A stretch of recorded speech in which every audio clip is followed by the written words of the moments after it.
Story 1. Once upon a time, I was in a deeply committed relationship with a girl named Layla. We were inseparable throughout our high school years, defying the odds by lasting a full 2 years. Most of my friends couldn't make it past 2 months with their significant others, so it was a remarkable feat for us. However, as we approached college, the reality of our diverging paths became apparent. We decided to mutually break up, uncertain if our relationship could withstand the distance. Layla was attending a college 2 hours away, juggling school and a demanding job. We concluded that it was simply too much to handle at the time.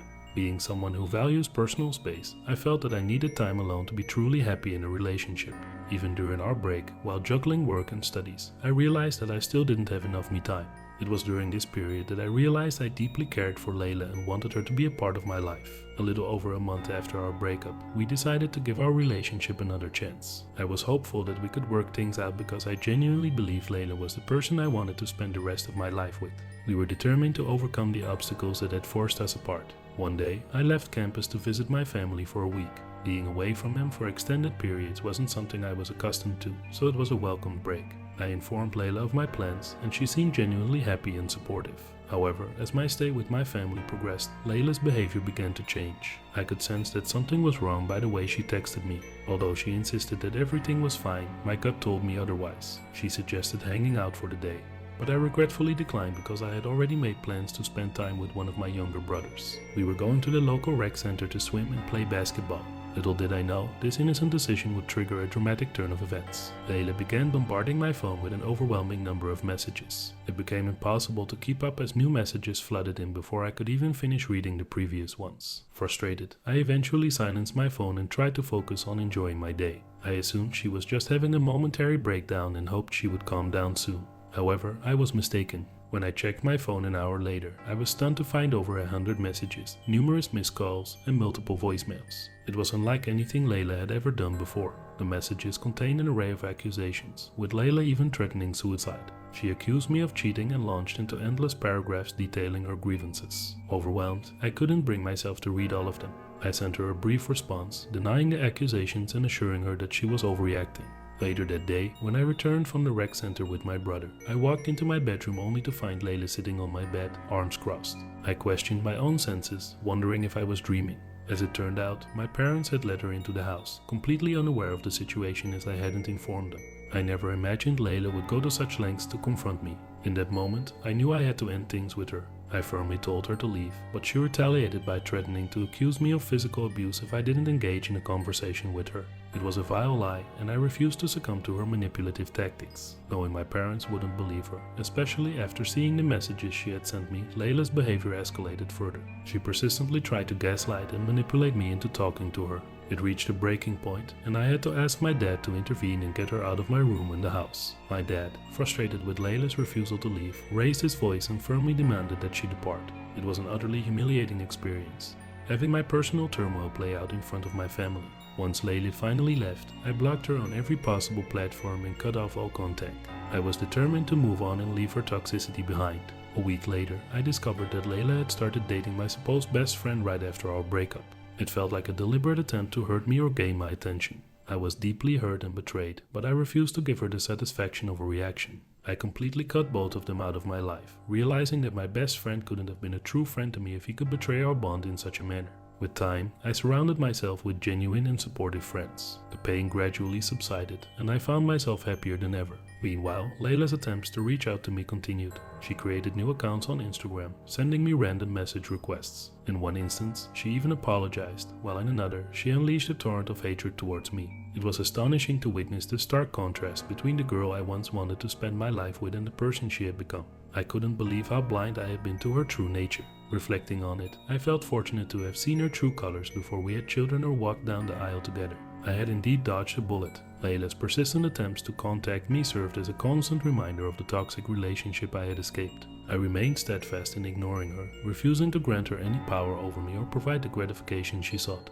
Over time, I healed from the wounds inflicted by Layla and my former best friend. I focused on my personal growth, forging new and healthier friendships. I discovered a newfound happiness that I hadn't known before. As for Layla, I couldn't say the same. She remained trapped in her own turmoil, unable to let go of the past. Her desperate attempts to reach out to me only served as evidence of her inability to move on.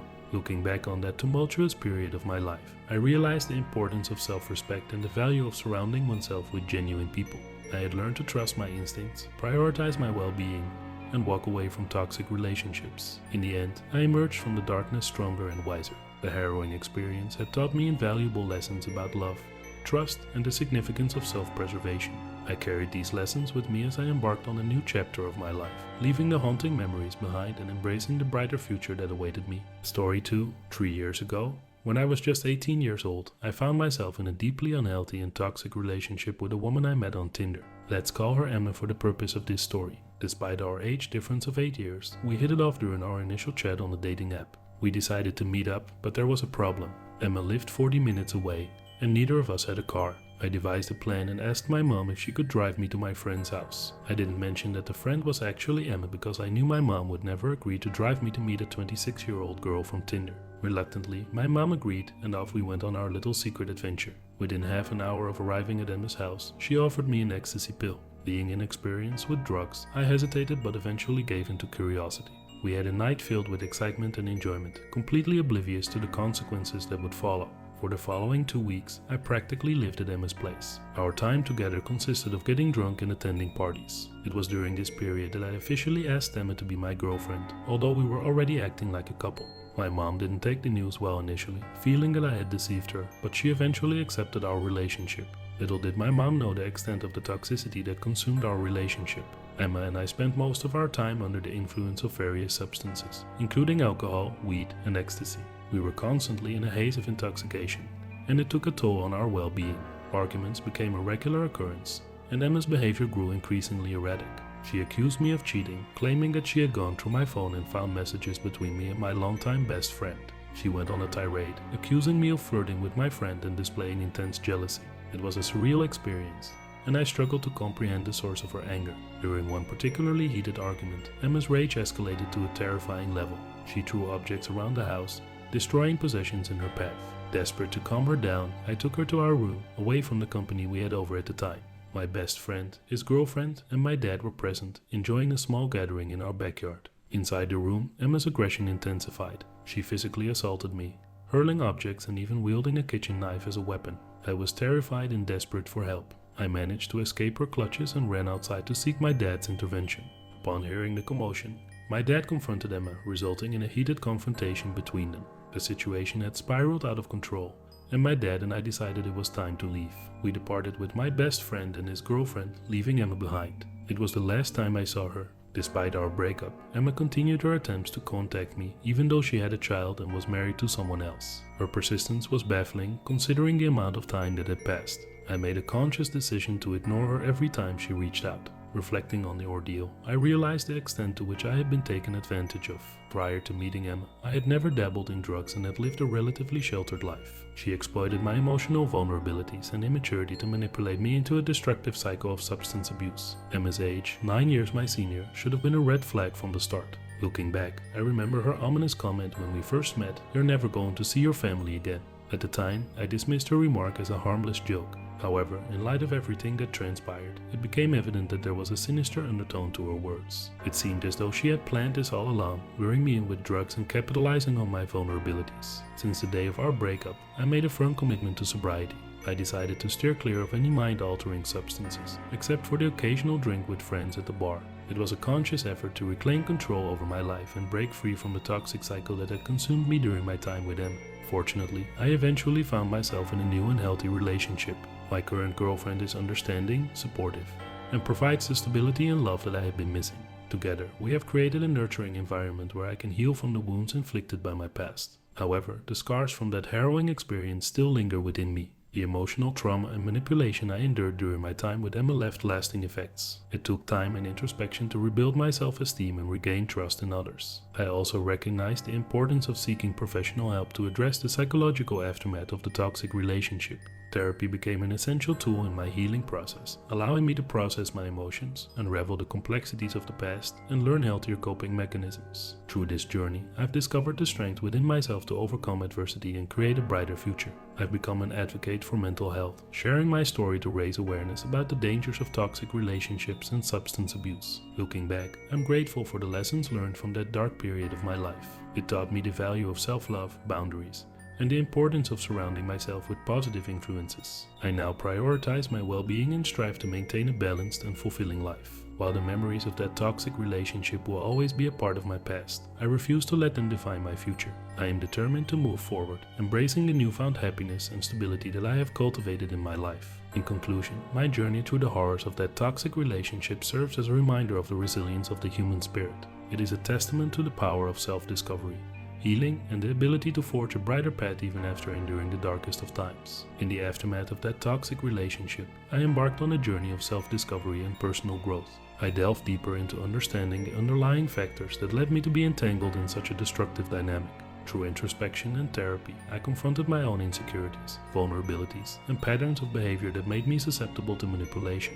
It was a process of unearthing buried emotions and addressing deep-rooted wounds. I learned to acknowledge my worth and develop a strong sense of self-esteem. Slowly but surely, I began to rebuild my life on a foundation of self-love and self-respect. As I regained control over my own narrative, I also recognized the importance of setting boundaries and surrounding myself with positive influences. I carefully curated my social circle, gravitating towards friends who uplifted and supported me. Their unwavering presence reminded me that healthy relationships were built on mutual respect, trust, and genuine care. During this transformative phase, I'd also found solace in creative outlets. Writing became a cathartic release, allowing me to express the multitude of emotions I had suppressed for far too long. Through my words, I shared my experiences, shedding light on the darkness that had once enveloped me. It became my mission to help others who might find themselves in similar situations, to let them know that there is always hope and a way out. As time passed, the wounds gradually healed, and I learned to embrace life with a newfound sense of joy and purpose. I discovered passions and pursued endeavors that brought me fulfillment. Every step forward became a testament to my resilience and determination to overcome the horrors of my past. Today, I stand as a survivor, a testament to the strength of the human spirit. I've learned valuable lessons from my harrowing journey, lessons that have shaped me into a stronger, wiser individual. While I can never erase the pain of those experiences, I have transformed them into fuel for personal growth and a driving force to advocate for others. I continue to share my story, not only to raise awareness but also to inspire those who may be trapped in the clutches of toxic relationships. I want them to know that they are not alone and that there is always a way out. Through support, therapy, and the unwavering belief in their own strength, they can break free and rebuild their lives. In the end, my journey through the darkness led me to a place of light and empowerment. I emerged from the horrors of that toxic relationship with a newfound appreciation for life, a deeper understanding of my own worth, and a fierce determination to create a better future. Story 3. When I was 22, I made the decision to move to a new city, only a short 20-minute drive away from my previous location. While I was somewhat familiar with the area, I didn't know anyone there. The move was motivated by the desire to be closer to my new job and the upcoming start of my educational journey. To support myself financially, I took up a part-time job as a bartender at a local bar, conveniently located just half a mile from my apartment. I found the job to be quite enjoyable, and I generally liked working there. On a good night, I could make anywhere from $180 to even $300, and I only had to work 3 days a week, Monday, Wednesday, and Friday. Among my coworkers was Noah, another bartender who happened to work with me only on Fridays. There was something captivating about him. He was undeniably handsome, charming, and always carried himself as a gentleman. While he piqued my interest, I never made any advances toward him out of respect for his existing relationship. Nonetheless, my thoughts occasionally wandered to the possibilities that could unfold. One particular Friday at work, I noticed that Noah seemed visibly upset. His usual jovial demeanor was replaced by a sense of melancholy. Concerned for his well-being, I approached him and asked if everything was alright. He assured me that he was fine, expressing confusion as to why I had even asked. He simply attributed his demeanor to fatigue. During my break later that evening, I coincidentally found Noah outside, shedding tears. Sensing his distress, I offered a listening ear and encouraged him to open up. It was then that he shared his recent struggle. His girlfriend had cheated on him. I offered my condolences and extended an invitation to hang out after work, should he ever need a friend to talk to. To my pleasant surprise, he accepted the offer. That night, he came over to my place, and we sought solace in each other's company, drowning our sorrows with alcohol. However, as the night wore on and Noah consumed more alcohol, his behavior took a sharp turn. He became increasingly hostile and passive-aggressive. Although it troubled me, I attributed it to his emotional turmoil and chose to overlook it.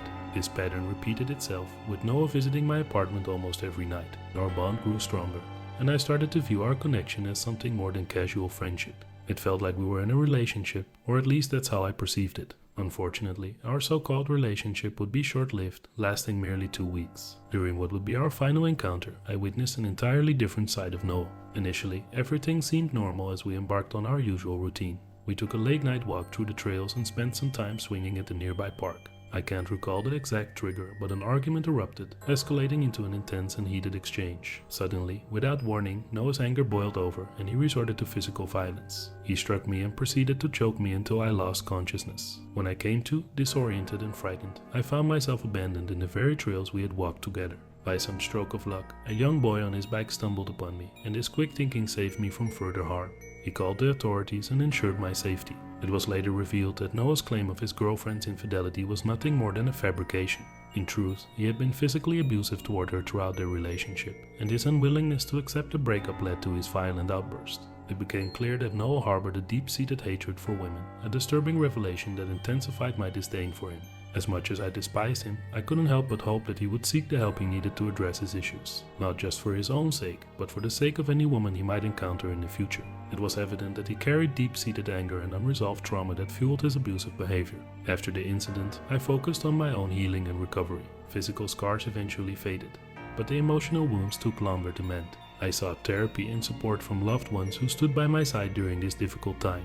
Their unwavering presence helped me regain my sense of self and regain my trust in others. As the months passed, I gradually rebuilt my life and found solace in new beginnings. I became more cautious with my relationships, prioritizing my emotional well-being and surrounding myself with genuine, caring individuals. It was during this period that I met someone who would become my pillar of strength, a person who showed me what a healthy and loving relationship should be. With time, I learned to let go of the fear and bitterness that Noah had instilled in me. I refused to let his actions define my future or tarnish my ability to trust. Instead, I focused on personal growth, self-empowerment, and cultivating a sense of resilience. I channeled my experiences into raising awareness about domestic abuse and supporting organizations that provided resources to survivors. In the years that followed, I flourished both personally and professionally.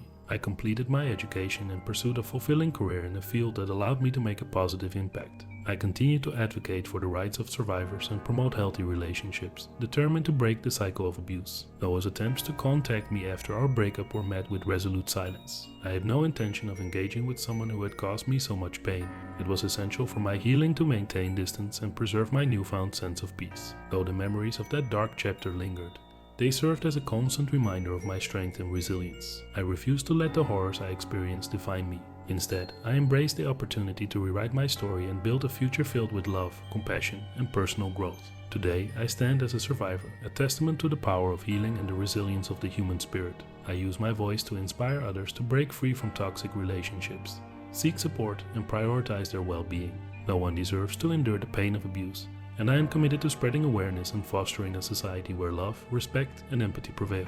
In the end, my journey from darkness to light became a source of strength, not just for me, but for others who found solace in my story.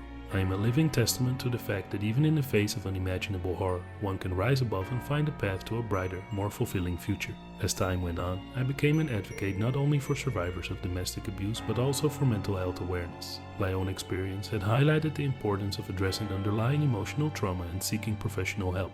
I started volunteering at local organizations that supported survivors and participated in events aimed at raising awareness about the far-reaching effects of abuse. One of the most rewarding aspects of my journey was being able to connect with other survivors and offer them a listening ear and a shoulder to lean on. I joined support groups where individuals shared their stories and found strength in each other's experiences. Together, we formed a tight-knit community built on empathy and understanding.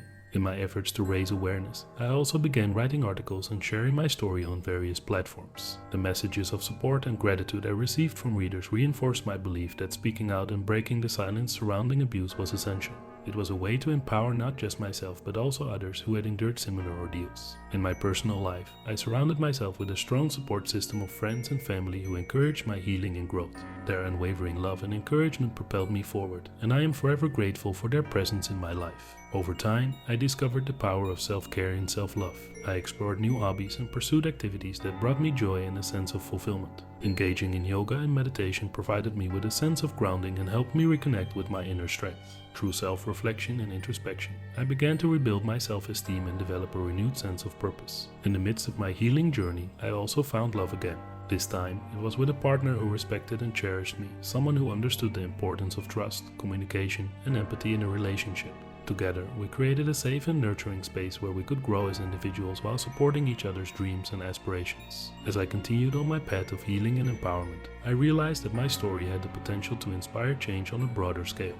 I started giving talks at schools, colleges, and community centers, educating young individuals about healthy relationships and the warning signs of abuse. By sharing my experiences and lessons learned, I hope to equip them with the knowledge and tools needed to recognize and address abusive situations. Through it all, I never forgot the darkness I had emerged from. It served as a constant reminder of the resilience and strength within me. Today, I am committed to being a beacon of hope for those still trapped in abusive relationships, letting them know that they are not alone and that there is a way out. My journey from a toxic relationship with Noah to a life filled with purpose.